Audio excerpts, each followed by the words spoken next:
2 பேதுரு 3ஆம் அதிகாரம் 9வது வசனம் வாசிங்க. ஒன்றுங்க இந்த வாசிக்கிற நீங்கள் கவனிங்க. 2 பேதுரு 3வது அதிகாரம் 9வது வசனம் பாருங்க. ஆண்டவர் ஏன் தாமதிக்கிறாரு? இதெல்லாம் நடந்தாலும் வருகை தாமதிக்க என்ன காரணம்? அதை கவனிங்க, வசனத்தை கவனிங்க. 2 பேதுரு 3:9, 324வது பக்கம் எடுத்துட்டீங்களா? நான் வாசிக்கிறேன் பாருங்க. தாமதிக்கிறார் என்று சிலர் எண்ணுகிறபடி கர்த்தர் தமது வாக்குத்தத்தத்தை குறித்து தாமதமாயிராமல் ஒருவரும் கெட்டு போகாமல் எல்லாரும் மனம் திரும்ப வேண்டும் என்று விரும்பி நம்மேல் நீடிய பொறுமை உள்ளவராயிருக்கிறார். ஏன் ஆண்டவர் இயேசு தாமதிக்கிறாராம்? வாக்குத்தத்தத்தை குறித்து தாமதமாக இருக்கல, அவருக்கு தெரியும் அவர் வரப்போகிறார். ஏன் தாமதிக்கிறார்? ஒருவரும் கெட்டு போகாமல் எல்லாரும் மனம் திரும்ப வேண்டும் என்று விரும்பி. அப்ப ஆண்டவருடைய விருப்பம் என்ன? இந்தியாவில் இருக்கிற 146 கோடி மக்களும் மனம் திரும்பி ரட்சிக்கப்படணும். எல்லா மக்களும் மனம் திரும்பி ரட்சிக்கப்படணும். அதான் இயேசுடைய விருப்பம், அவருடைய இருதயத்தின் விருப்பம். அதனால அவர் நீடிய பொறுமையோட இன்னும் ரட்சிக்கப்படட்டும், செய்தி சொல்லப்படட்டும், அவங்க ரட்சிக்கப்படட்டும் ஆண்டவர் விரும்பி காத்திருக்கிறாராம். ஏன் அப்படி ஆண்டவர் விரும்புகிறார்? எல்லாரும் மனம் திரும்பட்டும் அப்படின்னு விரும்ப காரணம் என்ன? அதுக்காக பொறுமையோடு தாமதிக்க என்ன காரணம் அப்படின்னு சொன்னா முக்கியமான ஒரு காரணம் இருக்கு. ஏன்னு சொன்னா இயேசு வந்துட்டா அப்புறம் நியாய தீர்ப்பில் என்ன நடக்கும் என்று சொன்னால், ரட்சிக்கப்படாதவர்கள், இயேசுவை ஏற்றுக்கொள்ளாதவர்கள் நரகத்தில் தள்ளப்படுவாங்க. இதுதான் சத்திய வேதத்தில் சொல்லப்பட்டிருக்கிற சத்தியம், இதுதான் உண்மையும் கூட. அப்போ ரட்சிக்கப்படும் போது என்ன நடக்கிறது? ஜீவ புஸ்தகத்தில் பெயர் எழுதப்படும். பரலோகத்திலே ஒரு புஸ்தகம் இருக்க, பேர் ஜீவ புஸ்தகம்.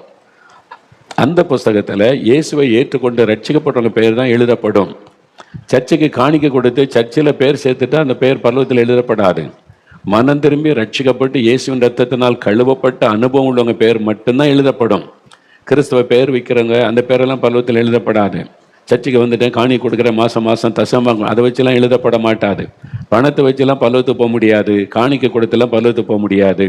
அது நம்ம ஊழியத்துக்காக செய்யணும், அது அடுத்தது. ஆனால் அதை வச்சுலாம் பரலோகத்துக்கு போக முடியாது. ஜீவ புஸ்தகத்தில் பெயர் எழுதப்படணும். பாருங்கள், வெளிப்படுத்தின விசேஷம் 20ஆம் அதிகாரம் 15ஆம் வசனத்தில், ஜீவ புஸ்தகத்தில் எழுதப்பட்டவனாக காணப்படாதவன் எவனோ அவன் அக்கினி கடலிலே தள்ளப்பட்டான். இதுதான் நரகம். மரணத்துக்கு பிறகு என்னன்னு சிலர் கேள்வி கேட்பாங்கல்ல, 2, ஒன்று மோட்சம் அல்லது நரகம். மோட்சம் ஆண்டவர் இருக்கிற இடம், தேவ தூதல் இருக்கிறாங்க. அதை பற்றி இன்னொரு நாளில் தெளிவாக நம்ம பார்க்கலாம். இன்னைக்கு நரகத்தை பற்றி தான் நம்ம அறிந்து கொள்ளணும். அப்போதான் ஏன் ஆண்டவர் வருகை தாமதிக்குதுன்னு அறிந்து கொள்ள முடியும். இப்போ ஜீவ புஸ்தகத்தில் பெயர் எழுதப்படலைன்னா அவங்க அக்கினி கடலிலே தள்ளப்பட்ட, அக்கினி கடல் நல்லா அறிந்து கொள்ளுங்க. நரகம் என்பது அக்கினி கடல். இப்போ கடலை பார்க்குறீங்களா, கடலில் போனால் என்ன அலை அலையாக ஒரு தண்ணீர். அதனால நீங்கள் கொஞ்சம் தண்ணியில் இறங்கி விளையாட முடியும். அப்போ கூட சுனாமின்னு வந்த உடனே எவ்வளோ பெரிய அழிவு, கடல்னானே ஒரு பயம் உண்டாகிட்டுல்ல. இது நெருப்பாக இருந்தால் எப்படி இருக்கும்? கண்ணு கட்டின தூரம் தண்ணி, அதில் படகுலாம் ஒரு கப்பல் போகுது. நெருப்பாக இருந்ததுன்னா எப்படி இருக்கும்னு நினைக்கிறீங்க? கால் வைக்க முடியுமா? கப்பல் போக முடியுமா? போட்டு போக முடியுமா? ஒன்று செய்யணும். அக்கினி கடல், அதான் நரகம். இந்த அக்கினி கடல் சும்மா சின்ன இடம் கிடையாது. அக்கினி கடல், பெரிய கடலை அது மாதிரி கடல். அப்போ அந்த கடலில் யார் பங்கடைவாங்க? நரகம் என்கிற அக்கினி கடலில். வெளிப்படுத்தின விசேஷம் 21ஆம் அதிகாரம் 8ஆம் வசனத்தில் நீங்கள் பாருங்கள். வெளிப்படுத்தல் 21:8 பாருங்கள். பயப்படுகிறவர்களும் அபிசுவாசிகளும் அருவருப்பானவர்களும் கொலை பாதகரும் விபச்சாரக்காரரும் சூனியக்காரரும் விக்கிரக ஆராதனைக்காரரும் பொய்யர் அனைவரும் 2ஆம் மரணமாகிய அக்கினியும் கந்தகமும் எரிகிற கடலிலே பங்கடைவார்கள். அப்ப நரகம் என்பது வெறும் அக்கினி கிடையாது, அக்கினியும் கந்தகமும் எரிகிற கடல். அக்கினியும் கந்தகமும் யோசித்து பாருங்க. இது ஏதோ ஒரு ஞாபகப்படுத்துதில்ல, தெரியுதா உங்களுக்கு? சோதங்கொமோரா பட்டணம் அழிக்கப்படும் போது அக்கினியும் கந்தகமும் கொட்டப்பட்டது. கந்தகமும் சேர்த்து நெருப்பையும் கந்தகத்தில் போட்டு பாருங்க, அப்படியே கொதிக்கும். பார்த்துருக்கீங்களா? நெருப்பில் கந்தகத்தை போட்டு பாருங்க, அப்படியே கொதிக்கும். அவ்வளோதான். அப்போ நரகம் என்பது நெருப்பும் கந்தகமும் இணைந்திருக்கிற ஒரு கடல், அக்கினி கடல். இந்த வசனம் சொல்லுது, அக்கினியும் கந்தகமும் எரிகிற கடல். எரிஞ்சுக்கிட்டே இருக்கும், அப்படியே தண்ணி கொதிக்கிற மாதிரி நெருப்பு கொதிச்சுக்கிட்டே இருக்கும் அப்படியே. அதுதான் அக்கினி கடல், அதான் நரகம் என்பது. அப்போ ஒரு மனிதன் ரட்சிக்கப்படலைன்னா அவனுடைய ஆத்மாதுக்களே தள்ளப்படும். இயேசுவை ஏற்றுக்கொள்ளலை, ரட்சிக்கப்படலை, பாவத்திலே வாழ்கிறான். குடிகாரங்க, கொலைகாரங்க, லஞ்சம் வாங்குறவங்க, ஊழல் பண்ணுறவங்க, ஏமாத்துக்கிறவங்க, அப்புறம் ரட்சிக்கப்படாதபடி ஆண்டவருக்கு ஒப்பு கொடுக்காதபடி இஷ்டப்படி வாழுகிறவங்க, சர்ச்சைக்குள்ள அரசியல் பண்ணுகிறவங்க, ரட்சிக்கப்படாமல் ஜெபம் பண்ணாமல் வெறும் அதிகாரத்தை பண்ணி கொண்டு சர்ச்சில் வந்து வியாபாரம் பண்ணி கொண்டு சர்ச்சு பணத்தை கொள்ளையடித்து கொண்டு சர்ச்சு சொத்தை விற்று சாப்பிட்டு கொண்டு நான் பிஷப்பாக்கும் நான் அதிகாரியாக சொல்கிறவங்க எல்லாருக்குமே நரகம் இந்த அக்கினி கடல் தான். அதான் வசனம் சொல்லுது. அதனால மனம் திரும்பி ரட்சிக்கப்பட்டு ஒரு பரிசுத்த வாழ்க்கைக்கு ஒப்பு கொடுத்துடணும். அப்படி இல்லாட்டா மறிச்ச உடனே அக்கினி கடலுக்குள்ளே ஆத்மா பிரவேசித்து விடும். அப்போ ஆண்டோடைய வருகையில் நடக்க போகிற ஒரு காரியம் நியாய தீர்ப்பு, அப்புறம் நரகத்தின் அக்கினி கடல். அப்போ அந்த ஆத்மா அக்கினி கடலுக்குள்ள சொல்லுவாங்க, ஆண்டவர் வந்து ரொம்ப அன்புள்ளவர், அவர் வந்து நரகத்தெல்லாம் உண்டாக்கலை, இது இந்த கிறிஸ்தவங்க சும்மா பயமுறுத்துறதுக்காக சொல்றது அப்படின்னு சொல்லுவாங்க. சில கிறிஸ்தவ ஊழியர்களே அவனுக்கு தெரியும் நம்ம நரகத்துக்கு தான் போகிறோம்னு, அதனால தன்னை சமாதானப்படுத்தி கொள்ள அவனை சேர்ந்து சொல்லிக் கொள்றான். ஆண்டவர் வந்து நரகத்தெல்லாம் உண்டாக்கி இருக்க மாட்டார், அவர் எவ்வளோ அன்புள்ள ஆண்டவர் அப்படி சொல்லுவதை நீங்க கேட்டிருப்பீங்கல்ல. நரகம் மனிதனுக்காக உண்டாக்கப்படலை, முதல்ல அதை புரிந்து கொள்ளுங்க. நமக்காக மனிதர்களுக்காக ஆண்டவர் நரகத்தின் அக்னி கடலை உண்டாக்கலை. பிறகு யாருக்காக உண்டாக்கி இருக்கிறாரு அப்படின்னு சொன்னா இயேசுவே சொல்றாரு பாரு. இயேசு போய் சொல்லுவாரா? சொல்ல மாட்டார். இயேசு சொன்னதுதான் அவரே சொல்றார். மத்தேயு 25 அதிகாரம் 41வது வசனம் பாருங்க. மத்தேயு 25 41வது வசனம் வாசிக்கிறேன். அப்பொழுது இடது பக்கத்தில் நிற்கிறவர்களை பார்த்து தேவன், சபிக்கப்பட்டவர்களே, என்னை விட்டு பிசாசுக்காகவும் அவன் தூதர்களுக்காகவும் ஆயத்தம் பண்ணப்பட்டிருக்கிற நித்திய அக்னியிலே போங்கள் என்பார். நல்ல கவனிங்க. அப்ப நரகம் அந்த அக்னி கடல் யாருக்காக உண்டாக்கப்பட்டது? பிசாசுக்காகவும் அவனுடைய தூதர்களுக்காக தான் இதை ஆண்டவர் உண்டாக்கினார். அப்போ உலகத்தை முதல்ல சிருஷ்டித்த போது ஆண்டவர் நரகத்தை உண்டாக்கல, சாத்தானா மாறினான். தேவதூதன் சாத்தானாய் மாறி அவனோடு கூட ஒரு பெரிய கூட்டம், அதான் தேவர்கள் என்று அழைக்கப்படுறாங்க, பிசாசு கூட்டம், கோடிக்கணக்கான பிசாசு கூட்டம், அவங்களெல்லாம் சேர்த்து கொண்டு அவங்கெல்லாம் தேவனுக்கு ஒரு விதமாக கலகம் பண்ணினவர்கள். அவங்க தான் பிசாசுகளாக அலைந்து கொண்டு இருக்கிறவர்கள். அவங்க தான் மக்களை பயமுறுத்தி அடிமைப்படுத்தி நான் தான் அவனை பாதுகாக்கிறது, நான் தான் அந்த தெய்வம் இந்த தெய்வம்னு சொல்லி எனக்கு அதை கொடு இதை கொடுன்னு கேட்டு இதெல்லாம் வாங்குற குறி சொல்லுவது, இதெல்லாம் செய்கிறது அந்த ஆவிகள், விழுந்து போன சாத்தானும் சாத்தானுடைய தூதர்களும் என்று வேதம் சொல்லுகிறது, நமக்கு பைபிளில் சொல்லுகிறாரு. அப்போ அந்த பிசாசுக்காகவும் அவருடைய தூதர்கள் என்று சொல்லப்படுறாங்களே அந்த பேய் கூட்டம், அந்த கூட்டத்துக்காகத்தான் ஆண்டவர் அக்னி கடலை ஏற்படுத்தினார் என்பதை வசனம் சொல்ல ஆயத்தமாக்கப்பட்டிருக்கிறது. அது பிசாசுக்காக அவனுடைய தூதர்களுக்காக ஆயத்தம் செய்யப்பட்டது. அப்படி மனுஷன் உள்ள போறான்னா சாத்தான் பார்த்தா எங்களுக்காக நரகத்தை ஆண்டவர் உண்டாக்கி இருக்கிறாரு, தனியா போக மாட்டோம், ஆண்டவரால் உண்டாக்கப்பட்ட மனிதர்களை நான் கூட்டமா கூட்டிக்கிட்டு தான் உள்ள போகணும்னு சொல்லி மனிதர்களை வஞ்சித்து ஏமாற்றி பாவம் செய்ய வைத்து அவங்க பாவம் செய்து மனம் திரும்பாம இயேசுவை ஏற்றுக்கொள்ளாம இருந்தால் நரகத்தின் அக்னியில தான் பங்கடைவாங்க. அது சாத்தானுக்கு தெரிந்துதான் மக்களை வஞ்சித்து ஏமாற்றி பாவத்துக்குள்ளாக்கி நரகத்துக்கு போவதற்கு வழி நடத்தி கொண்டே இருக்கிறான். அதை தான் வேதம் சொல்லுகிறாரு. ஒரே ஒரு வழிதான் மோட்சத்துக்கு. இயேசு கிறிஸ்து சொன்னார், நானே வழியும் சத்தியமும் ஜீவனமாய் இருக்கிறேன், என்னை இல்லாமல் ஒருவனும் பரலோகத்துக்கு வர முடியாது.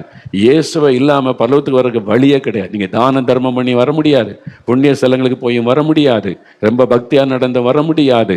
பாவத்தை விட்டு மனம் திரும்பி ரட்சிக்கப்படணும். உங்களுடைய பாவத்தை மன்னிக்கிற ஆண்டவரிடத்துல வந்து அந்த ரட்சிப்பின் சந்தோஷத்தை பெற்று ஜீவ புஸ்தகத்தில் பெயர் எழுதப்பட்டவங்க மட்டும்தான் பரலோகத்துக்குள்ளே போக முடியும். மற்றவர்களின் அக்னி கடலை பங்கடைவாள் என்று வேதம் தெளிவாய் சொல்லி இயேசுவே சொல்லுகிறார். நேசோ மாதிரி நரகத்தை பற்றி பிரசங்கம் பண்ணது வேற யாரும் கிடையாது. அவர் நரகத்தை பற்றி தெளிவாக பேசுகிறார். அக்னி கடல் என்று ஆண்டவர் பேசி இருக்கிறார். இதை குறித்து இந்த அக்னி கடல் எப்படிப்பட்ட தெரியுமா? நித்திய அக்னியா, அது அழியாது, நித்தியமா இருக்கும். வானமும் பூமி கூட ஒளிந்து போகும். ஆண்டவர் உண்டாக்குன நரகம் நித்திய காலமாக இருக்கும். மோட்சம் எப்படி நித்தியமோ நரகமும் நித்தியம். அப்படின்னா என்ன அர்த்தம் அப்படின்னு சொன்னால், நரகம் என்பது வேதனை உள்ள ஒரு இடம். லூக்கா 16:23 ஒரு ஐஸ்வர்யவான், இயேசு சொல்றார், ஐஸ்வர்யவான் மரித்து அவன் வந்து நரகத்துக்கு கொண்டு போகப்படும் அக்னி கடலிலே பங்கடைகிறான், வேதனைப்படுகிறான், நரகத்திலே அவன் வேதனைப்படுகிறான். லூக்கா 16:23 வாசிக்கும் போது இயேசு தான் அதை சொல்லுகிறார். இது இயேசு சொன்னது, அதை மறந்துறாங்க. இயேசு கிறிஸ்துவே சொல்லுகிறார். லூக்கா சுவிசேஷம் 16:23 ஆண்டவர் சொல்றதை கவனிங்க. பாதாளத்திலே அவன் வேதனைப்படுகிற போது, பாருங்க, பாதாளத்தில் அந்த நரகத்தின் வேதனையில வேதனைப்படும், அது வேதனை உள்ள ஒரு இடம். பாருங்க 24 அப்பொழுது அவன், தகப்பனாகி ஆபிரகாமே, நீர் எனக்கு இறங்கி லாசருவின் விரலின் நுனியை தண்ணீரில் தோய்த்து என் நாவை குளிர பண்ணும்படி அவன் அனுப்ப வேண்டும், இந்த அக்கினி ஜுவாலையிலே வேதனைப்படுகிறேனே என்றான். பாருங்க, பாதாளத்தில், அது பாதாளம் என்று அழைக்கப்படுகிறது. அக்னி ஜுவாலையில நான் வேதனைப்படுகிறேன், எனக்கு நாக்கெல்லாம் வறண்டு போகுது தாகம். அவன் ஒரு டம்ளர் தண்ணி கேட்கல, ஒரு நுனியில விரல்ல ஒரு சொட்டு தண்ணியை கொண்டு வந்து நாக்க நனைச்சா போதும், அந்த அளவுக்கு தாகம். பார்த்தீங்களா? நரகம் எவ்வளவு வேதனை உள்ள ஒரு இடம். அது வேதனை உள்ள இடம். அந்த வேதனை மாறாது, மரணம் வராது. நீங்க அறிந்து கொள்ளுங்க. ஒரு நெருப்புல ஒரு மனிதனை போட்டோன்னு வைங்களேன், வீட்டில் திடீர்னு தீ பிடிச்சிட்டு ஒரு ஆள் மேலே தீ பிடிச்சா ஒரு 5 நிமிஷம் 10 நிமிஷம் நெருப்பு எரிஞ்சு ஐயோ அம்மானுவாங்க, அவரை இறந்துருவாங்க, அவரது வேதனை போயிடும். நரகத்தின் அக்கினி அப்படி கிடையாது. நரகத்தின் அக்கினியில் போட்ட உடனே 5 நிமிஷத்துல கருகி செத்துருவான், கிடையாது. அங்கே மரணம் கிடையாது. அங்கே புழு சாகாதுன்னு பைபிள்ல இருக்கு. இயேசுவே சொல்ல, புழு சாகாது. அங்கே புழுக்கள் இருக்கும், சாகாது. நெருப்புக்குள்ளேயே அதை நீந்தி கொண்டு இருக்கும். அப்போ அங்கே போடப்படுகிற ஆத்மாவுக்கு மரணம் கிடையாது. ஆனால் வேதனை இருக்கும், தாகம் இருக்கும், புழுக்கள் நெளியும். அதான் நரகம் என்பது. நரக வேதனைன்றாங்களே, பயங்கரம். இயேசுவே சொல்றாரு, பைபிள் இருக்குது. கிறிஸ்தவங்க நிறைய பேர் அதை உணர்வதே இல்லை, நரகத்தை பற்றி சிந்திப்பதே இல்லை. என்ன அது நித்திய நரகம். அதுல என்ன அக்கினியும் கந்தகம் எரிகிற கடல். ஆனால் அதுக்குள்ள ஒரு ஆத்மா போயிட்டுன்னு இவங்க பாவம் சேர்த்துட்ட, ஜீவ புஸ்தகத்துல பெயர் இல்லை, நீ நரகத்துக்கு தான் அப்படின்னு போட்டுட்டா, ஒருவேளை அந்த பாவத்துக்கு என்ன தண்டனை 5 வருஷம் 10 வருஷம் கழிச்சு வர முடியுமா? வர முடியாது. நித்தியமான ஒரு அழிவு, நித்தியமான நரகம். அதனால 100 வருஷம் ஆனாலும் அந்த நரகத்துல வேதனைப்பட்டு கதறிக்கொண்டு அழுகையும் பற்கடிப்பும். இயேசு சொல்றாரு, அங்க என்ன இருக்குமா? அழுகையும் பற்கடி. அழுவாங்க, கதறுவாங்க, பல்ல கட்டிப்பாங்க, நெருப்பு சுட்டரிக்கும், தாகம் எடுக்கும், தண்ணி கிடைக்காது, நான் வருடம் தண்ணி இருக்காது, வேதனை இருக்கும், மரணம் இருக்காது. அதான் கொண்டுகிறோம், மரணமே இருக்காதங்க. அப்ப மரணம் இருக்காது. நான் 100 வருஷம் ஆனாலும் வேதனைப்பட்டுக்கிட்டே இருப்பாங்க, 1000 வருஷம் ஆனாலும் அந்த வேதனைப்பட்டுக்கிட்டே இருப்பாங்க. அந்த நரகத்தின் அக்கினிக்குள்ள 1,00,000 வருஷம் ஆனாலும் அந்த நரகத்துக்குள்ள வேதனைப்பட்டு கதறி கதறி கதறி அழுது கொண்டு கூக்குரலிட்டு கொண்டு இருப்பாங்களே தவிர அதுக்கு முடிவே வராது. அதுதான் நித்திய நரகம்னு வேதம் சொல்லுகிற நரகத்தின் வேதனை. அப்போ ஒரு ஆத்மா ரட்சிக்கப்படாம, அந்த ஆத்மாவுடைய பேர் ஜீவபுஸ்தகத்தில் எழுதப்படாவிட்டால் நரகத்தின் அக்கினிக்குள்ள போயிடும். அந்த ஆத்மா நரகத்தின் அக்கினிகளை போயிட்டா திருப்பி வர முடியாது. செத்து போன ஆளுக்கெல்லாம் ஜெபம் பண்ணி பரலோகத்துக்கு கொண்டு போக முடியாது. ஏமாந்து போகாதங்க. ஒரு நாள் மரணம் சந்திக்கும் போது அங்க சொன்னாங்களே இங்க சொன்னாங்களே ஏமாந்து போவீங்க. வசனத்தை ஒழுங்க வாசிங்க. இயேசு என்ன சொன்னார்னு கவனிங்க. ஒரே தரம் மரிப்பது பின்பு நியாயத்தீர்ப்பு, அவ்வளவுதான். மரிச்ச பிறகு ஒரு ஆளை நீங்க எத்தனை ஜெபம் பண்ணி தலைகிழன்னு ஜெபிச்சாலும் நரகத்திலிருந்து வெளியே கொண்டு வர முடியாது, மோட்சத்துக்கு கொண்டு போக முடியாது. மரிக்கிறதுக்கு முன்னால மனம் திரும்பி ரட்சிக்கப்படணும். No other way. தயவு செய்து ஏமாந்து போகாதங்க. இந்த கடைசி காலத்துல கர்த்தர் எச்சரிப்பாய் சொல்லுகிற விஷயம், ஜாக்கிரதையா மனம் திரும்பாட்டா அவ்வளவுதான் உடைய நித்திய வாழ்வு. இன்னைக்கு தெரியாது, கண்ணை மூடின அடுத்த நிமிஷம் நரகத்தின் அக்னி, அவ்வளவுதான். அதுக்கு பிறகு நீங்க என்ன கதறியும் ஐயோ பிரசங்கெல்லாம் பண்ணாங்களே, சொன்னாங்களே, அவங்க சொன்னாங்களே, இவங்க சொன்னாங்களே, ஒன்றும் பண்ண முடியாது. இப்பவே ஜாக்கிரதையா மனம் திரும்பணும். ஏன்னா இப்ப இயேசு சொன்ன அடையாளம் நடக்குது இல்ல, கண் முன்னால உங்களுக்கு காமிச்சோல்ல. இப்ப இயேசு என்ன சொன்னார் அதெல்லாம் கண் முன்னால நடக்குது இல்ல. அப்ப அவர் சொல்லி இருக்கிறது காரியம் நிச்சயம் தானே. தயவு செய்து சீக்கிரம் இது யோசிங்க. அப்ப 1,00,000 வருஷம் ஆனாலும் அந்த ஆத்மா நரகத்துக்குள்ள வேதனைப்பட்டுக்கிட்டே இருக்கும், கதறிக்கொண்டே இருக்கும், அழுகையும் பற்கடிப்பும் வேதனையும் இருந்து கொண்டே இருக்கும். மரணம் சம்பவிக்கவே சம்பவிக்காது. அதுதான் கொடுக்குறோம். அதே சமயத்துல மோட்சத்துக்கு போறவங்களுக்கு மரணம் இல்லை, நித்திய காலமாய் ஆண்டவரோட மகிழ்ச்சியா வாழ்ந்திருப்பாங்க. அது குறித்து இன்னொரு நாள் நம்ம பார்க்கலாம். இன்றைக்கு இயேசு ஏன் வர தாமதிக்கிறார்? ஏன் ஒருவர் எல்லாரும் மனம் திரும்பி ரட்சிக்கப்படணும்னு ஆண்டவர் விரும்புகிறதற்கு காரணம் என்ன? அதுதான் இது. என்ன, ஒரு ஆத்மா ரட்சிக்கப்படாட்டா நரகத்துக்குள்ள போயிட்டா அவங்க தப்ப முடியாது. அதனால அவங்க ரட்சிக்கப்படணும், அவங்க மனம் திரும்பட்டோன்னே ஆண்டவர் காத்திருக்கிறார், தாமதிக்கிறார், மனம் திரும்ப வாய்ப்பு கொடுக்கிறார், ரட்சிக்க அவர் வாய்ப்பு கொடுக்கிறார், ரட்சிக்கப்பட வாய்ப்பு கொடுக்கிறார். அதனால்தான் அவர் தாமதிக்கிறார். அறிந்து கொள்ளுங்க. ஐயோ இந்த ஜனங்க சுவிசேஷம் சொன்னா ரட்சிக்கப்பட்டுருவாங்களே, இவங்க இன்னும் ரட்சிக்கப்பட்ட நல்லா இருக்குமே, நரகத்தில் போயிடக்கூடாதே, ஆண்டவர் அதுக்கு தான் தாமதித்து கொண்டிருக்கிறார். அப்போ நாம என்ன செய்யணும்? அப்போ ஆண்டவருடைய விருப்பம், அதுக்கு என்ன செய்யணும்? ஆண்டவர் 2 காரியம் ஆண்டவர் எதிர்பார்க்கிறார். நாம் சபை, பாஸ்டர்மார்கள், சபை நடத்துறவங்க, நீங்க இதுல கவனம் செலுத்தாட்டா நியாய தீர்ப்பு நாள்ல நீங்க கர்த்தருக்கு முன்னால வெட்கப்பட்டு போயிருவீங்க. தயவு செய்து வசனத்தை தெளிவா கவனிங்க. இயேசு என்ன சொல்லுகிறார்? ஆவியானவர் என்ன எழுதி வைத்திருக்கிறார்? 1 தீமோத்தேயு 2 அதிகாரத்துல 4வது வசனம் பாருங்க. 1 தீமோத்தேயு 2 அதிகாரம் 4ஆம் வசனத்துல, எல்லாரும் ரட்சிக்கப்படவும் சத்தியத்தை அறிகிற அறிவை அடையவும் தேவன் சித்தமுள்ளவராயிருக்கிறார். எல்லாரும் ரட்சிக்கப்படணும், சத்தியத்தை அறியணும், இதான் அவருடைய ஏக்கம். எல்லாரும் மனம் திரும்பிடணும். ஏன்னா நான் வந்துட்டா நரகம், அதுல தள்ளப்பட்டுட்டா அவங்க தப்ப முடியாதே. அதனால அவர் தாமதிக்கிறார். ரட்சிக்கப்படட்டும். இன்னைக்கு தினந்தோறும் ஜனங்க ரட்சிக்கப்படுறாங்கல்ல.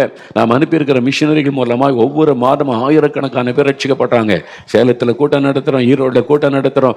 ஆயிரக்கணக்கான மக்கள் கண்ணீரோட மனம் திரும்பி ஒப்பு கொடுத்து ரட்சிக்கப்படுறாங்கல்ல. அதனால தான் ஆண்டவர் தாமதிக்கிறார். இன்னும் கொஞ்சம் பேர் ரட்சிக்கப்பட்டோம், இன்னும் மக்கள் ரட்சிக்கப்படட்டும். அவர் ஆத்திரமெல்லாம் ஜனங்கள் ரட்சிக்கப்படணும்னு. நீங்க சபை நடத்துற இடத்துல, கிராமத்துல, பட்டணத்துல எத்தனை குடிகாரங்க, துன்மார்க்கர்கள், அவங்க எல்லாம் ரட்சிக்கப்பண்ணி ஆத்திரம் இருக்குது அவங்களுக்கு, அந்த பாரம் இருக்குது அவங்களுக்கு. அவன் தான் உண்மையான ஊழியக்காரன். இயேசுடைய விருப்பம், அவருடைய ஏக்கம். ஏன் அந்த பாரம் அவருக்கு?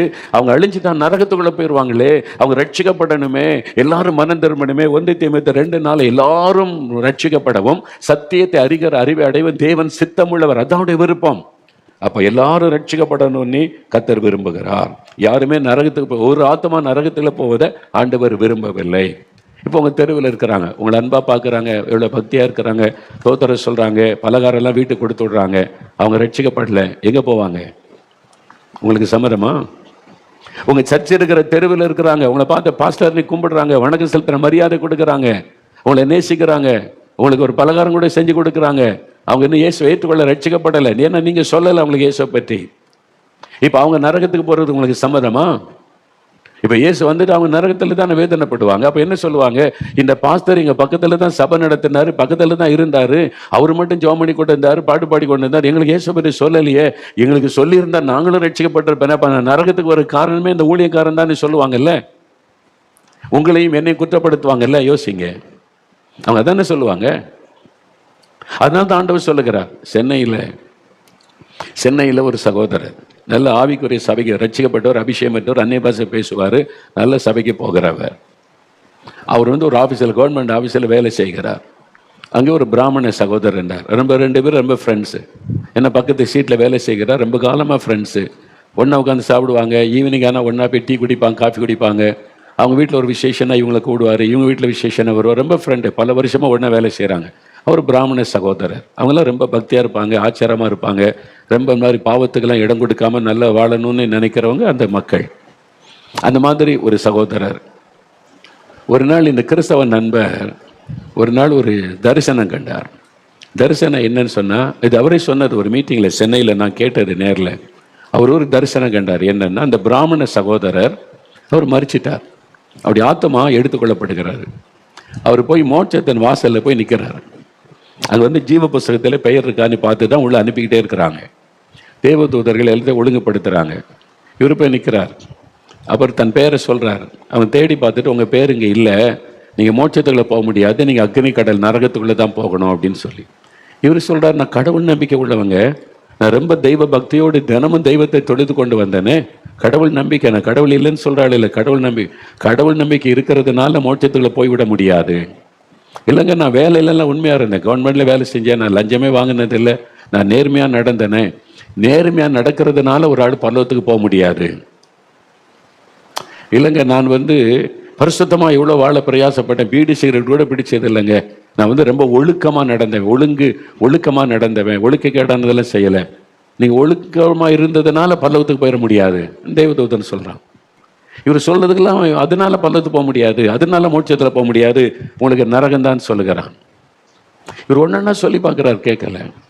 அப்போ அவர் கேட்டார் கோபத்தோட, சரி அப்போ யார் தான் பரலோகத்துக்கு போவா, பரலோகத்துக்கு போகிறதுக்கு என்ன தான் செய்யணும் அப்படின்னு சொன்ன உடனே ஒன்று தான், இயேசு கிறிஸ்துவை உள்ளத்தில் ஏற்றுக்கொண்டு இருக்கணும், அவர் மூலமா பாவ மன்னிப்பை பெற்றிருக்கணும். அவர் ஒருவர் தான் மோட்சத்துக்கு வழி. மனிதனுடைய பாவத்துக்காக சிலுவையில மரித்து பலியாகி ரத்தம் சிந்தி உயிர்த்தெழுந்தவர் அவர் ஒருவர் தான். அவர் மூலமா தான் பரலோகத்துக்கு போக முடியுமே தவிர வேற எதன் மீது இல்லை.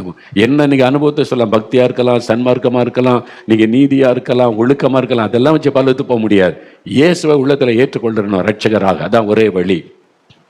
உடனே அந்த மோட்சத்தின் வாசல்ல நின்று அவர் கத்தினார், அப்படியானால் நான் இன்றைக்கு மோட்சத்தை இழந்த நரகத்துக்கு போவதற்கு காரணம், என் பக்கத்து சீட்டில் ஒரு கிறிஸ்தவன் இருந்தானே, 25-30 வருஷமா எனக்கு நண்பனாய் இருந்தானே, அவன் தான் நான் நரகத்துக்கு போவதற்கு காரணம் அப்படின்னு சத்தமிட்டான். அவன் எனக்கு சொல்லலையே, இதை என் கூட உட்காந்து சாப்பிட்டான், காப்பி குடிச்சான், எல்லாம் பண்ணான், இயேசுதான் வழின்னு சொல்லலையே. அவன் சொல்லியிருந்தான், நான் ஏற்றுக்கொண்டிருப்பேனே. அப்ப நான் நரகத்துக்கு போக காரணம் அந்த கிறிஸ்தவன் தான் அப்படின்னு சத்தமிட்ட உடனே இவர் முழிச்சிட்டார். தரிசனம் முடிஞ்சிட்டா, சொப்பனை எழும்பினார். எழும்பி படுக்கையில் உட்கார்ந்து யோசித்தாரு. அப்ப ஆண்டவர் பேசினார், நீ உன் ஃப்ரெண்டுக்கிட்ட என்னென்னவோ கதெல்லாம் பேசின, அவன் எவ்வளோ பெரிய நண்பன், உன் மேலே எவ்வளோ ஒரு அன்பு வச்சிருக்கிறான், உன் வீட்டுக்கெல்லாம் வர்றான், உனக்கு பலகாரம்லாம் கொடுக்குறான், எவ்வளோ அன்பானவன். ஆனால் அவனுக்கு இயேசுவை பற்றி சொன்னியா நீ? ரட்சிப்பை பற்றி சொன்னியா நீ? அப்போ அவன் நரகத்துக்கு போக காரணம் நீ தான். நல்லா யோசித்து கொள்ளுங்க கிறிஸ்தவர்களே, ரட்சிக்கப்பட்டவர்களே, பாஸ்டர்மார்களே, ஊழியர்களே, என்னை சேர்த்து தான் சொல்றேன். சுவிசேஷகர்கள் என்று சொல்லிக்கொண்டு சுவிசேஷமே சொல்லாம வீடு வீடா சுத்தி கொண்டு இருக்கிறீங்க காணிக்கைக்காக. ஒரு ஆளுக்கு சுவிசேஷம் சொல்லுவதில்லை. எங்க போய் நிற்பீங்க வருகையில்? எந்த மூஞ்ச வச்சுக்கிட்டு இயேசுவை போய் சந்திப்பீங்க? எத்தனை பேருக்கு சொன்ன? எத்தனை பேரை நரகத்திலிருந்து மீட்டு மோட்சத்துக்குள்ள நடத்தினேன்னு ஆண்டவர் கேட்பார் இல்ல? இல்ல சபை நடத்துறதா வேலை. சபை நடத்துறதுன்னா என்ன அர்த்தம்? சுவிசேஷத்தின் வேலைக்காகவும். வாசிங்க எபேசியர்ல 5 விதமான ஊழியமும் சுவிசேஷத்தை அறிவிக்கிற பொறுப்பும் இருக்கிறது. ஒரு சபை சுவிசேஷம் அறிவிக்காவிட்டால் அந்த சபை டேஞ்சர்ல இருக்குன்னு அர்த்தம். ஒரு ஊழியக்காரன் பாஸ்டரா இருக்கலாம், நீங்க அப்போஸ்தலரா இருக்கலாம், தீர்க்கதரிசியா இருக்கலாம், சுவிசேஷம் அறிவிக்காவிட்டால் நீங்க டேஞ்சர் ஜோன்ல இருக்கீங்கன்னு அர்த்தம். ஆண்டவர் கேட்பார்ல கணக்கு. உனக்கு எதுக்கு நான் அவனை அழைச்சேன், எதுக்கு சபை கொடுத்தேன்னு கேட்பார்ல. நான் பாட்டு பாடி டான்ஸ் ஆடிக்கிட்டே இருப்பியா நீ? வந்து ஆடு நரகத்துல. அங்கதான் ஆட்டெல்லாம் இருக்குது நரகத்துல. எல்லாம் அழுது கொண்டே ஆடுவாங்க. ஒன்னா இருக்க முடியாது. அலைகள், நக்கரி அலைகளுக்குள்ள வந்து. ஆத்மாக்களுக்கு சுவிசேஷம் சொன்னியா? பாவ மன்னிப்பை பற்றி சொன்னியா? மனம் திரும்புதலை பற்றி சொன்னியா?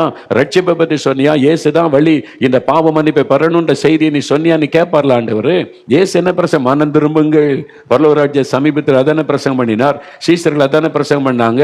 எங்கும் உள்ள ஜனங்களும் மனம் திரும்ப வேண்டும் என்று கட்டளை கொடுக்கிறார், அதான பிரசங்கம் பண்ணாங்க. அன்றைக்கு அப்போஸ்தலர் ஊர் ஊரா என்ன பிரசங்கம் பண்ணாங்க? மனம் திரும்புதலை பற்றி பிரசங்கம் பண்ணதுனால தான் சிலுவையில் அறையப்பட்டாங்க, இரத்த சாட்சியா மரிச்சாங்க, அவங்க பாடுபட்டாங்க. யோசிங்க. அப்ப ஆண்டவர் என்ன இது ஏன் தாமதிக்கிறார்? எல்லாரும் மனம் திரும்பட்டும், ரட்சிக்கப்படட்டும், ஒருத்தராவது நரகத்துக்கு அந்த ஆத்திரம் அவருக்கு. அதனால தான் கண்ணீர் வடிக்கிறார். அழுது ஜெபிச்சு அவனுக்கு கிண்டலா இருக்குல்ல. ஏன்னா அவனுக்கு ஆத்மா கொடுத்த சிந்தை இல்லை, பாரம் இல்லை. அந்த ஆத்மா ரட்சிக்கப்படணுமே ஒரு பாரம் இயேசுக்குள்ள இருந்ததுனால அவர் அழுகிறார். அந்த பாரம், இயேசுவின் பாரம் நமக்குள்ள வந்தா அந்த அழுகையும் அந்த பாரம் ஆத்மா ரட்சிக்கப்படணும் எண்ணம் வரும். பவுல் சொல்லுகிறார், நான் மிகுந்த கண்ணீரோடு ஊழியம் செய்தேன், கர்ப்ப வேதனைப்படுகிறேன். ஒரு ஆத்மாக்குள்ள இயேசு உருவாக கர்ப்ப வேதனைப்படுகிறேன். அப்ப என்ன செய்யணும்? முதல்ல ஜெபம். அதான் ஆண்டவர் சொல்றாரு, ஜெபிங்க. 1 தீமோத்தேயு 2:1 நான் பிரதானமாய் சொல்லுகிற புத்தி என்னவெனில், இது யார் எழுதினது? பரிசுத்த ஆவியானவர் பவுலை கொண்டு விசுவாசிகளுக்கு எழுதினார், இயேசுவை பின்பற்றுகிற சீஷர்களுக்கு எழுதினார், உங்களுக்கும் எனக்கும் எழுதினார். நான் பிரதானமாய் சொல்லுகிற புத்தி என்னவெனில், எல்லா மனுஷருக்காகவும் விண்ணப்பங்களையும் ஜபங்களையும் வேண்டுதல்களையும் சோத்திரங்களையும் பண்ண வேண்டும். எல்லா மனிதருக்காக, உங்க கூட வேலை பார்க்குறவங்க, கூட படிக்கிறவங்க, கூட பிஸ்னஸ் பண்றவங்க, உங்க தெருவில் இருக்கிறவங்க, கிராமத்தில் உள்ளவங்க, உங்க பட்டணத்தில் உள்ளவங்க, உங்க மாநிலத்தில் உள்ளவங்க, உங்களுக்கு தெரிந்தவங்க, சொந்தக்காரங்க, எத்தனை பேர் இயேசு அறியாம இருக்கிறாங்க, எல்லா மனிதருக்காக நீங்க ஜெபிக்கணும். என்ன ஜெபிக்கணும்? அதான் சொல்லப்போ எல்லா மனிதரும் ரட்சிக்கப்படவும் சத்தியத்தை அறிகிற அறிவை அடையவும் ஜெபிக்கணும் 4ஆம் வசனத்துல. அப்போ எல்லாரும் ரட்சிக்கப்படணும், இயேசுவை அறியணும், சத்தியத்தை அறியணும் என்பதற்காக நம்ம ஜெபிக்கணும். அது முதலாவது காரியம். நீங்க ஜெபிச்சா அவங்க தொடப்படுவாங்க. நம்ம அழுது ஜெபிச்சோம்ல, இவ்வளவு நாள் ஜெபிக்கிறோம்ல, பலந்தான் பாருங்க. இப்போ அறுவடை சேலத்தில் எவ்வளவு மக்கள் கண்ணீரோடு ஒப்பு கொடுத்தாங்க தெரியுமா? மதுபான பழக்கம், பாவ பழத்து ஓப்பன் மைதானத்தில் மதுபானத்துக்கு அடிமை, போத வசதிகளுக்கு அடிமை, எனக்கு விடுதலை வேணும், பாவம் நீ உணர்றேன், வந்து ஒப்பு கொடுங்கன்னா ஆயிரக்கணக்காக வந்து ஒப்பு கொடுக்குறாங்க. ஐயா, அப்ப அவங்க விடுதலைக்காக ஏங்குகிறாங்க, ரட்சிப்புக்காக ஏங்குகிறாங்க. அதனால தான் ஆண்டவர் தாமதிக்கிறார், இந்த மக்கள்லாம் ரட்சிக்கப்படணுமே அப்படின்னு சொல்லி. அப்ப மக்கள் வந்து தாகத்தோடு ஒப்பு கொடுக்குறாங்க, இல்ல கண்ணீரோடு அழுது கொண்டு வந்து நிற்கிறாங்க. ஆண்கள், வாலிபர்கள் வந்து அழுது கொண்டு நிற்கிறாங்க, மனம் திரும்பி ரட்சிக்கப்பட விரும்புறாங்க. அந்த செய்தி சொல்லப்படாதான் காரணம்.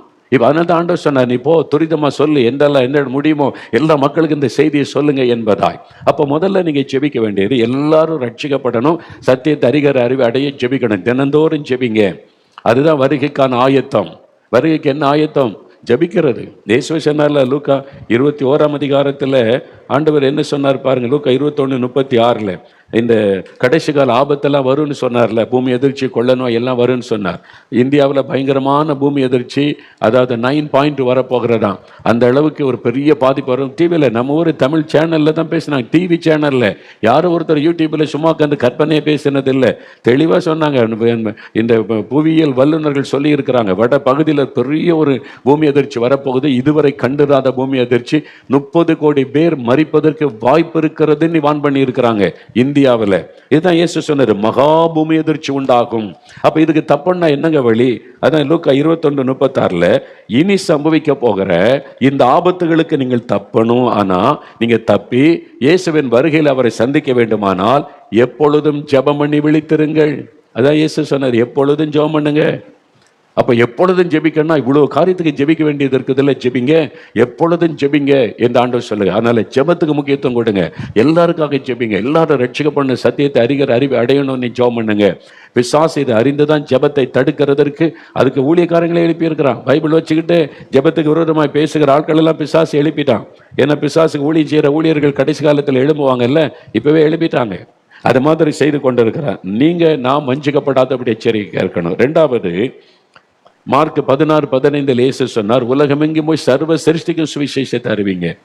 முதல்ல ஜெபிக்கணும், எல்லாரும் ரட்சிக்கப்படணும், சத்தியத்தை அறியணும், ஜெபிக்கணும். ரெண்டாவது, எல்லாருக்கும் சுவிசேஷம் அறிவிக்கணும். அதான் இயேசு சொன்ன கட்டளை. சபையினுடைய பிரதான நோக்கம் என்ன? சுவிசேஷம் அறிவிக்கிறது.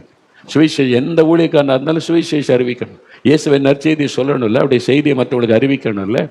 அப்போ சுவிசேஷத்தை அறிவிக்கணும். சபை தினம் வாரந்தோறும் சுவிசேஷம் அறிவிக்கணும்.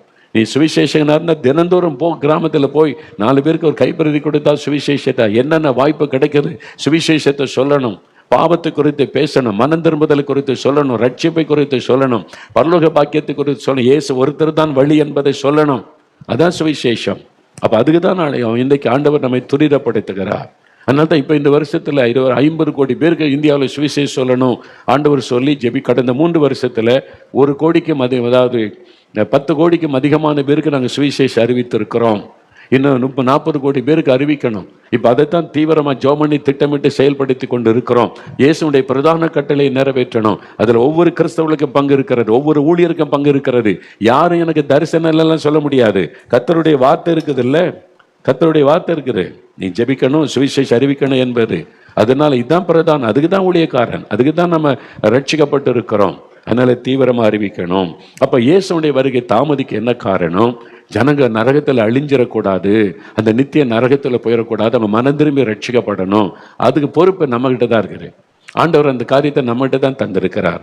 ரட்சிக்கப்பட்ட ஒவ்வொருவருக்கும் அந்த பொறுப்பு இருக்கு. நீங்க வேலை செய்யலாம், பிசினஸ் பண்ணலாம், எல்லாருக்குமே அந்த உத்தரவாதம் இருக்கணும். நான் இந்த இயேசுவை எல்லாருக்கும் சொல்லணும், இந்த ரட்சிப்பை பற்றி சொல்லணும், அவங்கள ரட்சிப்புக்குள்ள நடத்தணும், நரகத்தினுக்கு போகிற அந்த மக்களை ஆண்டவர் பக்கமா திருப்பணும். அதுக்கு தான் நற்செய்தி கூட்டம். இது அவங்களுக்கு தெரியாது, கிறிஸ்தவர் அல்ல மதவாதிகளுக்கு தெரியாது. அவங்க மதம் மாத்துறாங்க, மதமா பார்ப்பாங்க. நம்ம மதம் கிடையாது, மோட்சத்துக்கு வழி இயேசுதான். அந்த ஆத்திரத்துல தான் இவங்க அழிஞ்சிடக்கூடாதுன்னு செய்யற மதத்துக்கு ஆள் சேர்க்கிறதுல நம்ம ஊழியம், பரலோகத்துக்கு ஆள் செய்வது தான் நம்ம ஊழியம். நரகத்துக்கு போகிறவங்கள மோட்சத்துக்கு என்னராய் திருப்புவது, அதுதான் ஆண்டவர் எதிர்பார்க்கிறார். அதுதான் அவருடைய உள்ளத்தின் பாரம். அதுக்கு தான் அவர் தாமதிக்கிறார்.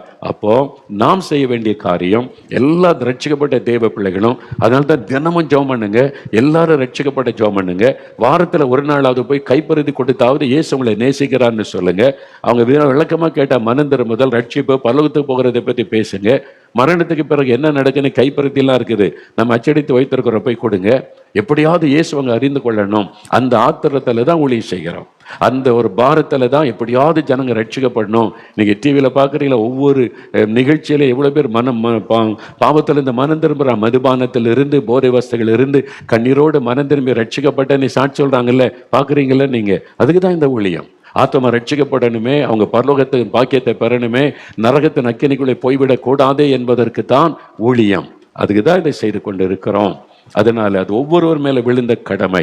நீங்க எதுக்கு ஊழியம் செய்றீங்க யோசித்து பாருங்க. கர்த்தர் அழைச்சார், எதுக்கு அழைச்சார்? ஊழியம் செய்ய அழைச்சார். எதுக்கு ஊழியம் செய்ய அழைச்சாரு? எதுக்கு? உங்களை ஆசீர்வதிச்சு நீ எந்த வீட்டு மேல வீடு கட்டு, காருக்கு மேல கார் வாங்கி நீ பெரிய பணக்காரனா இருக்கதான் நான் உன்னை அழைச்சிருக்கேன். அதுக்கா? 4 பேருக்கு சுவிசேஷம் சொல்லு, 4 பேரை ரட்சிப்புக்குள்ள நடத்து. அறியாமைக்குள்ள இருக்கிறாங்க, நரகத்தை நோக்கி போறாங்க, அவங்கள மோட்சத்துக்கு என்ன திருப்பி கொண்டு வா. மகனே மகளே, அந்த ஊழியத்தை செய்யணி தான் கர்த்தர் நம்ம எல்லாரையும் நம்பி நம்மளை நோக்கி பார்க்கிறார். அப்ப அதுதான் இன்னைக்கு நம்ம தீவிரமா செய்யணும். அதனால இதை மனசுல கொண்டு அவர் தாமதிக்க காரணம், ஆத்துமாக்களை நேசிக்கிறார், ஆத்துமாக்களுக்காக பரிதபிக்கிறார். ஜனங்கள் நரகத்தில் அழிந்திடக்கூடாதே என்ற ஒரு பாரம் உள்ளத்தை அழுத்துகிறார். அதனாலதான் அவர் தாமதிக்கிறார். தாமதிச்சு நம்ம பார்க்கிற, நம்ம செய்வோன்னு எதிர்பார்க்கிற, போய் சொல்லுங்க அவங்க ரட்சிக்கப்படணுமே அப்படின்னு சொல்லி. அதுக்கு தான் நம்ம இடைவிடாமல் ஊழியம் செய்யறோம். பவுல் சொல்றாருல, இரவு பகல என் மீது விழுந்த கடமை, நான் சுவிசேஷத்தை பிரசங்கித்து வந்து மேன்மை பாராட்ட இடமில்லை, அது என் மீது விழுந்த கடமை நான் செய்யணும். அப்போ நம்மளை காப்பாற்றினார்ல ஆண்டவர், நரகத்துக்கு தப்பித்துக் கொள்கிற பாக்கியத்தை நமக்கு தந்திருக்கிறார்ல, அதை நம்ம மற்றவங்களுக்கு சொல்லணும்ல, அந்த அனுபவத்தை மற்றவங்களோட பகிர்ந்து கொள்ளணும்ல, ஒவ்வொருவரும் சொல்லணும். எல்லாருக்கும் கடமை இருக்கிறார். அதனால இன்றைக்கு ஆண்டவர் எதிர்பார்க்கிறது அதுதான். அதனால நம்ம ஜெபிக்க இப்போ எல்லாரும் ஒரு 5 நிமிடம் ஜெபிக்க போகிறோம். அப்படியே கண்களை மூடுங்க, முடிந்தா முழங்கால் படியிட்டுக் கொள்ளுங்க. ஆண்டவரே, நீர் வருவதற்கு தாமதம் ஏற்படுவதற்கு என்ன காரணம் என்பதை எங்களுக்கு விளங்க பண்ணி இருக்கிறேன். எல்லாரும் ரட்சிக்கப்படணும், ஒருத்தர் கூட நரகத்தில் அழிஞ்சிடக்கூடாது, ஒருவர் கூட நரகத்தின் அக்கினிக்குள்ள போயிடக்கூடாது, அந்த நித்திய அக்கினிக்குள்ள ஆத்மா போய்விடக்கூடாதுன்ற ஒரு ஆத்திரம், அந்த அன்பு ஆத்மாக்கள் மக்கள் மேல உள்ள அன்புனால நீர் தாமதிக்கிறீர். ஆண்டவரே, இந்த சமயத்துல நான் ஜெபிக்கணுமே, எல்லாரும் ரட்சிக்கப்படவும் சத்தியத்தை அறிவை அடைய நான் ஜெபிக்கணும். என்ன ஒப்பு கொடுத்து ஜெபிங்க. ஒப்பு கொடுங்க வாலிப தம்பி, ஒப்பு கொடுங்க வாலிப மகளை, ஒப்பு கொடு ஐயா. ஊழியக்காரர்கள் ஒப்பு கொடுங்க. ஆண்டவரை, நீ அமர்ந்திருக்க மாட்டேன், வெறும் சர்ச்சில் ஆராதனை நடத்துவது மட்டும் என் வேலை அல்ல. மந்தையில் இல்லாத ஆடுகளை கொண்டு வரணும், மந்தையில் இல்லாத ஆடுகளுக்கு சுவிசேஷம் சொல்லணும், மந்தையில் இல்லாத ஆடுகள் நரகத்தை நோக்கி ஓடிக்கொண்டிருக்கிற ஆடுகளை தடுத்து நிறுத்தி அவங்களை மோட்சத்துக்கு நேராய் நடத்தணும். ஆண்டவரை, அதற்கு கிருபை தாரும். என்னை ஒப்பு கொடுக்கிறேன். ஒப்பு கொடுங்க வாலிப தம்பி, ஒப்பு கொடுங்க வாலிப மகளை, ஒப்பு கொடுங்க ஊழியர்களை, ஒப்பு கொடுங்க. ஆண்டவரே, நீர் விரும்புகிற ஊழியத்தை நிறைவேற்ற, நீர் பாரப்படுகிற ஊழியத்தை நிறைவேற்ற எல்லா ஜனங்களும் ரட்சிக்கப்படணுமே, நரகத்துக்குள்ள போயிடக்கூடாதே, அக்கினி கடலுக்குள்ள அழிஞ்சிடக்கூடாதே. ஆண்டவரே, பரலோக பாக்கியத்துக்குள்ள வரணுமே. எல்லாருக்காக சிலுவை சுமந்தீங்க, எல்லாருக்காக ரத்தம் சிந்தினீங்க, எல்லாரும் ரட்சிக்கப்படணுமே. எங்க சொந்தக்காரங்க எல்லாம் ரட்சிக்கப்படணும், எங்க கிராமத்தின் மக்கள் எல்லாம் ரட்சிக்கப்படணும், எங்க பட்டணத்தின் மக்கள் எல்லாம் ரட்சிக்கப்படணும், எங்க அபார்ட்மெண்ட்ல இருக்கிற எல்லா குடும்பமும் ரட்சிக்கப்படணும், என் கூட வேலை பார்க்கிறவங்க எல்லாம் ரட்சிக்கப்படணும், என் ஃப்ரெண்ட்ஸ் எல்லாம் ரட்சிக்கப்படணும். ஒருவர் கூட நரகத்துல போயிடக்கூடாதே, அக்னி கடலுக்குள்ள போயிடக்கூடாது. ஆண்டவரே, அவங்க எல்லாம் பரலோகத்துக்கு வரணுமே. நான் அவங்களுக்காக ஜெபிக்கிறேன், மனம் திரும்புதலுக்காக ஜெபிக்கிறேன், சத்தியத்தை அறிவதற்காக ஜெபிக்கிறேன். நீங்க அவங்களை தொடணும், அவங்களை சந்திக்கணும், அவங்களை வெளிப்படுத்தணும். அவங்க ஒருவராவது நரகத்தின் அக்னியில போயிடக்கூடாது. நான் அதற்காக ஜெபிக்கிறேன், ஜெபிக்க ஒப்பு கொடுக்கிறேன். இந்த முதல் இந்த பாரம் என் உள்ளத்தில் வரட்டும், என்னை ஒப்பு கொடுக்கிறேன். ஆண்டவரே, நாங்க அறிவிக்கணுமே, அவங்களுக்கெல்லாம் சொல்லணுமே, இந்த நற்செய்தியை சொல்லணுமே, பரலோக பாக்கியத்தை குறித்து சொல்லணுமே, பாவ மன்னிப்பை தரக்கூடிய இயேசுவை அறிவிக்கணுமே. எல்லாருக்கும் சுவிசேஷத்தை அறிவிங்கன்னு சொன்னீரேன். நான் சுவிசேஷத்தை அறிவிக்காத இருந்தால் எனக்கு ஐயோ என்று பவுல் சொன்ன மாதிரி அந்த சாபத்துக்குள்ள அநேக கிறிஸ்தவங்க நாங்க இருக்கிறோமே. அறிவிக்கணும் ஆண்டவரே. இயேசுவை அறிவிக்காவிட்டால் அது சாபம், இயேசுவை அறிந்தும் அறிவிக்காவிட்டால் அது சாபம். நான் இயேசுவை அறிவிக்காவிட்டால் அது எனக்கு ஐயோ என்று பவுல் சொல்லுகிறார். நீங்க அது ஒரு சாபத்தை குறிக்கிற வார்த்தை. ஆண்டவரிடத்தில் சொல்லுங்க, ஆண்டவரே, நானும் மற்றவங்களுக்கு அறிவிப்பேன், சொல்லுவேன், அட்லீஸ்ட் ஒரு கைப்பறதியாவது கொடுப்பேன், ஒரு புஸ்தகமாவது வாங்கி கொடுத்து இயேசுவை அவங்க அறிந்து கொள்ள செய்வேன் என்று சொல்லுங்க. ஒவ்வொருவரும் ஒப்பு கொடுங்க. அப்படியே வலதுகரம் உயர்த்தி, ஆண்டவரே, இன்றைக்கு இந்த வார்த்தைகளை கேட்கிற எங்களோடு நீர் பேசுகிறீர், ஒவ்வொருவரோடும் பேசுகிறீர். நீர் வருவதை தாமதிப்பதற்கு என்ன காரணம் என்பதை விளங்க பண்ணினீர். ஒருவராவது கெட்டு போக கூடாது, ஒருவராவது நரகத்தில் போயிடக்கூடாது, அந்த அக்கினி கடலிலே போயிடக்கூடாது. எல்லாரும் ரட்சிக்கப்பட்ட பரலோகத்துக்கு வரணும்னு நீங்க விரும்புறீங்க. அந்த விருப்பத்தை நான் நிறைவேற்றணும், நாங்க நிறைவேற்றணும். அதற்காக நான் ஜெபிக்கணும், சுவிசேஷத்தை சொல்லணும், ஜனங்களை பரலோகத்துக்கு நேராய் நடத்தணும். அதற்கு ஒப்பு கொடுக்கிற ஒவ்வொருவரும் நம்முடைய அபிஷேகத்தை ஊற்றுங்க, உங்களுடைய வல்லமையை ஊற்றுங்க. ஒவ்வொருவருக்குள்ள இந்த பாரம் பெருகட்டும். எப்படி ஆகிலும் ஜனங்களை பரலோகத்துக்கு நேராய் வழி நடத்த வேண்டும் என்ற பாரம் பெருகட்டும். எல்லாருக்குள்ள இந்த தரிசனம் உண்டாகட்டும், எல்லாருக்குள்ள இந்த ஆத்திரம் உண்டாகட்டும். இயேசுவின் விருப்பத்தை நிறைவேற்றுகிற சிந்தை உண்டாகட்டும். சுவிசேஷத்தை அறிவிக்கிற சிந்தை எனக்கு தாரும், எங்களுக்கு தாரும், எங்கள் எல்லாருக்கும் தாரும், எங்கள் சபையில தாரும், எல்லா ஊழியர்களுக்கும் தாரும். ஆண்டவரே, நாங்கள் தீவிரமாய் வேகமாய் இந்த சுவிசேஷ செய்தியை சொல்ல எங்களை அர்ப்பணிக்கிறோம், எங்களை ஒப்பு கொடுக்கிறோம். கிருபை தாரும், பலன் தாரும், உதவி செய்யும். ஆண்டவரே, எங்களோடு பேசினீர், எங்களை உணர்த்தினீர், எங்களை அர்ப்பணிக்க வைத்தீர். உமக்கு நன்றி. இயேசு கிறிஸ்துவின் நாமத்தில் ஜெபிக்கிறோம் பிதாவே. ஆமென், ஆமென்.